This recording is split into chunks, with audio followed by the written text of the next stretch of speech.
Salut à tous, c'est Bank Dachano, bienvenue sur cette vidéo qui aujourd'hui va parler de la formation exclusive de Giorgio Nardone, ok, à l'Arche, quoi, en tout cas, mis en place par l'Arche, organisé par l'Arche, et le titre c'est l'utilisation de la suggestion dans les approches stratégiques de l'accompagnement.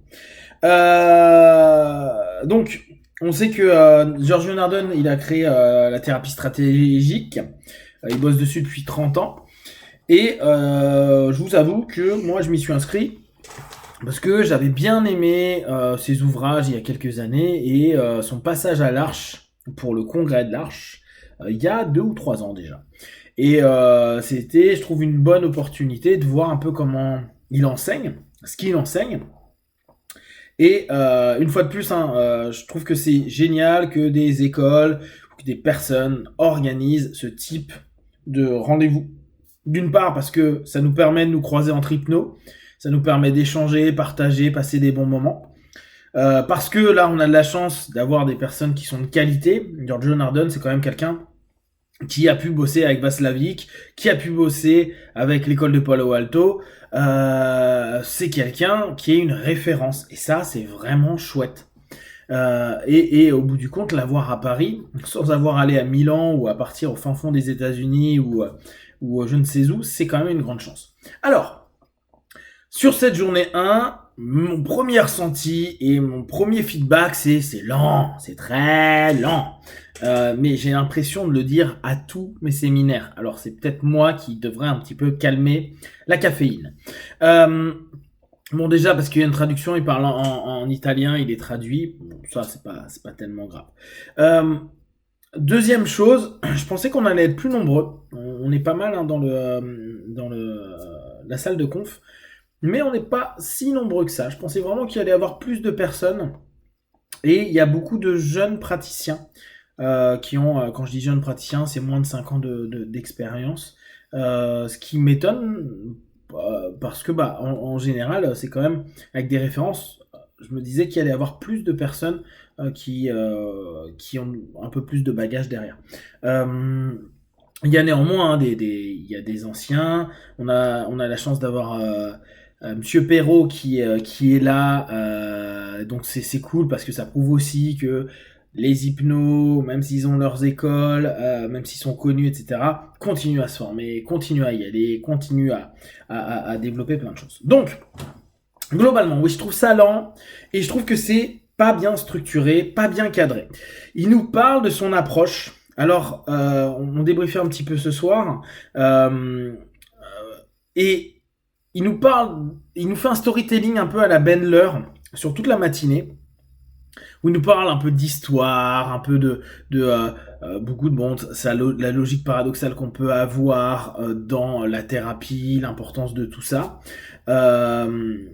Et il est dans un non-cadre. Alors, à mon avis, il fait du neuf. Et on a cette notion, cette tendance à être toujours là. C'est-à-dire que c'est pas vraiment cadré. Or, le public qu'il touche est un public souvent issu de l'Arche ou de Psynaps. Il y a aussi pas mal de personnes de Psynaps, etc., qui sont principalement des hypnos. Pas des personnes qui ont bossé forcément la thérapie brève version Palo Alto, pas forcément sa méthode stratégique, etc. Et donc, il propose en fait de l'hypnose sans transe. Et vu qu'il traduit pas toutes les idées, toutes les notions, pour les hypnos, il y a un mismatch quelque part. C'est-à-dire que il a pas cadré correctement sa sémantique, qui est un petit peu notre base commune à un moment donné. Il utilise des termes qu'on utilise à la fois en hypnose et dans sa façon de voir les choses, mais qui ne sont pas perçus de la même façon. Donc, on est dans une mécompréhension par moment de ce qu'il explique, parce que pour nous, c'est quelque chose de purement hypnotique, et lui il dit non, ça c'est pas hypnotique, moi c'est sans la transe. Et au fur et à mesure de la journée, avec les questions qui sont posées post mise en place de sessions qui montent, d'une session qui fait par matinée et après-midi, il y a des questions, et là, petit à petit, on capte son cadre. Donc en fait, il fait de l'hypnose sans transe, mais sans que la transe soit ritualisée. Et quelqu'un avait très bien la remarque, a dit, mais en fait, ce que vous faites, c'est de l'hypnose conversationnelle. Et il dit, ah, mais moi, je sais pas ce que c'est l'hypnose conversationnelle, ça me parle pas. Et après, bon, il a fait plein de périphrases pour expliquer, en gros, tu m'emmerdes avec ta question à la con et ta remarque. Je fais pas l'hypnose conversationnelle. Alors que très clairement, si vous connaissez l'hypnose conversationnelle, c'est ce qui est fait. C'est juste qu'il n'y a pas une mise en transe, une induction qui est marquée. Et il travaille au travers de questionnements. Alors en tout cas, la première session qu'il a fait en fin de matinée, questionnement toujours en double contrainte. Est-ce que c'est ceci ou est-ce que c'est cela?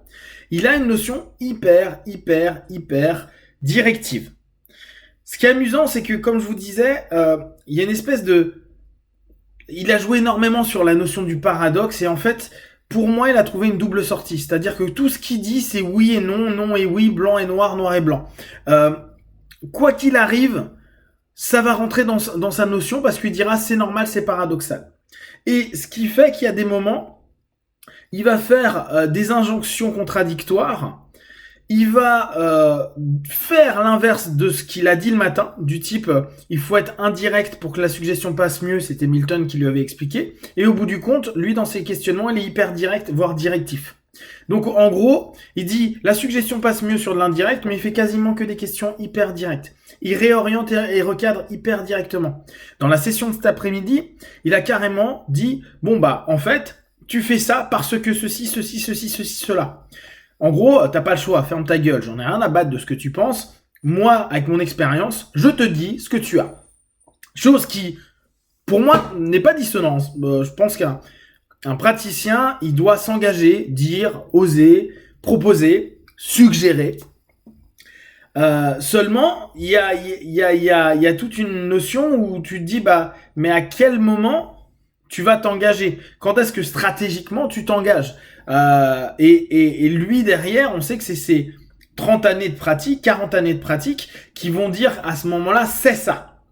Je sais que c'est ça. Bon, normal, parce qu'on n'a quand même pas 1 million de schémas de base différents. Après, on a plein de constructions, on a une infinité de constructions, mais les schémas de base, avec quelques années de pratique, on les voit assez facilement. Mais c'est là où on se dit, il y a tout un paradoxe, il explique quelque chose, il fait l'inverse. Il oriente d'une façon qui, au bout du compte, laisse très peu de place au partenaire. Donc, il impose sa réalité. Et une fois que le partenaire a validé sur l'émotion, notamment, donc lui, il part du principe que ce qui est important, c'est d'aller travailler sur l'émergence d'une émotion. La différence qu'il fait, pour vous donner une idée, entre l'hypnose avec transe et l'hypnose sans transe, c'est qu'il y a hypnose avec transe, il va y avoir des phénomènes psychophysiologiques. Et dans l'hypnose sans transe, c'est des phénomènes psycho-émotionnels. Je vous laisse ouvrir ça, on peut débattre dessus, ça peut être intéressant. Et donc, il va chercher un moment une réaction émotionnelle, et de cette réaction émotionnelle, il va chercher, il va attendre en gros, le pattern commence un peu à vibrer, et il va proposer, lui, ses suggestions hyper directement, il va donner même ses conclusions. Et une fois que la personne commence à y adhérer, et donc à changer son langage interne par rapport à sa problématique et sa prise de conscience momentanée, et nourrie, hyper, c'est même plus sidé, c'est une série, une mitraille de suggestions qui va dans ce sens-là, bah, la personne va être OK, elle va valider, dès qu'elle valide, il finit sa session, et il donne des prescriptions de tâches sur 21 jours. Et tu dois faire ta prescription de tâches. Et si c'est pas fait, il estime que, en gros, la personne n'a pas fait son partie du job. Donc, si ça ne marche pas, c'est de la faute du partenaire. Il s'est trouvé encore une double sortie à dire, bah moi ça marche à 100% du temps. Si pendant 21 jours ou 30 jours, tu fais ce que je t'ai dit en prescription de tâches, type écrire tous les jours ton trauma en détail, ou sortir, ou faire ceci, ou faire cela, ça marchera. Si tu le fais pas, c'est ta faute, ça ne marche pas. La session en tant que telle, qui est très courte, en double contrainte la plupart du temps, pour orienter et donner une dimension directive, lui-même il le dit, ne suffit pas, il faut qu'il y ait le travail du partenaire. Je vous parlerai de la suite demain. Voilà pour aujourd'hui ce que j'ai vu. Si vous avez des questions et des remarques, partagez sur Facebook, YouTube, j'y répondrai le plus rapidement possible. Et comme d'habitude, de tout ce que je propose, ne prenez que ce qui est bon et juste pour vous. Testez, observez, analysez et concluez. Be one, ciao.